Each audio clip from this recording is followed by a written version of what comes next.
The world is beautiful, isn't it?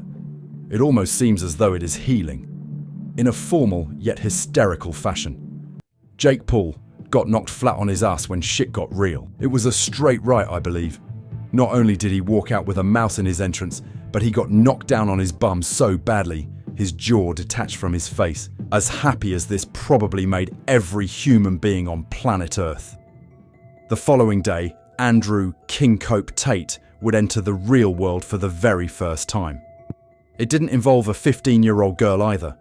For those of you who are unfamiliar with Andrew Tate, he is ruler of a kingdom that exists entirely in his own head.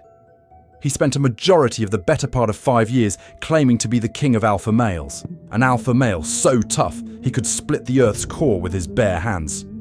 Now, we know that's legitimately ridiculous, but the man claims to be a 4x world champion.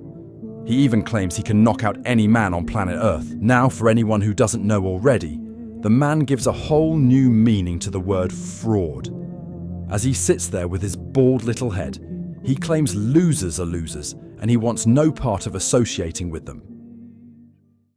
Scenario where I knock out KSI. There's a scenario where I knock out anyone on the planet. Scenario where I knock out anyone on the planet. We've prepared fully, completely. I feel 100%. I have no excuses for how I perform on the night. I feel fantastic. I genuinely feel in the best shape of my life. Fighters want to fight. I've been fighting my whole life. That's all I've ever done.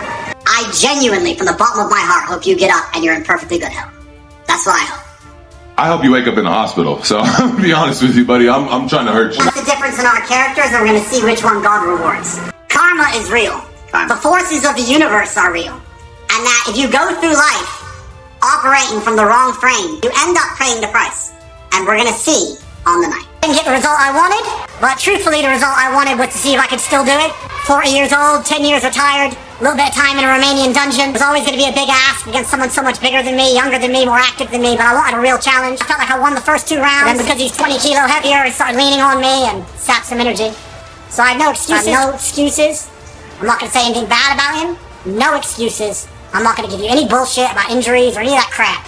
10 years out, 40 years old. I didn't have to do this fight camp. I could have just said, no, I'm not doing any fight camps. I'm too old. I've been retired for too long. This day would have come anyway.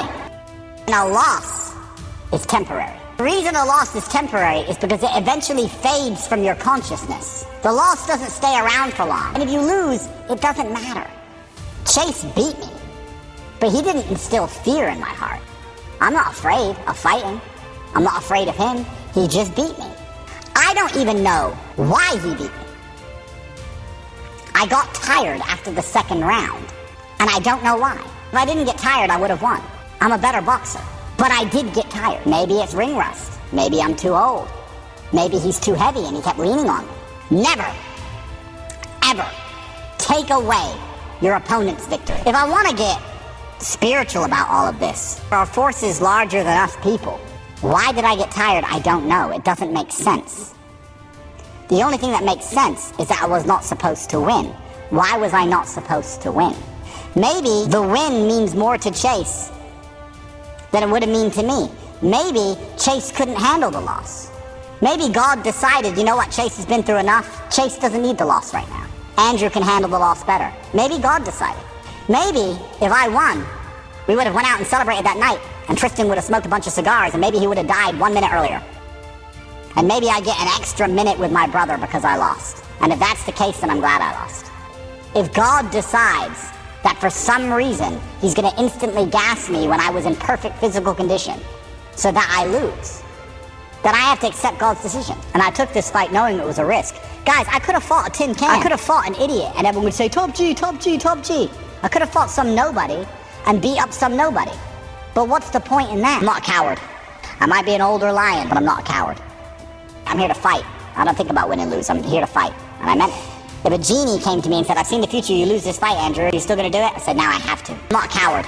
If I was 23, would I beat Chase? Of course. Would I beat Chase 3 years ago? Before the Romanians threw me in a fucking jail cell and forced me to sit in my house for 3 years for no reason? Yeah. Am I bitter? Am I going to sit here and cry that the Romanian government, the most corrupt government in the fucking EU, stole my prime years, my last years I could fight at my best? Am I going to cry about it? No. You can't undo moves in life.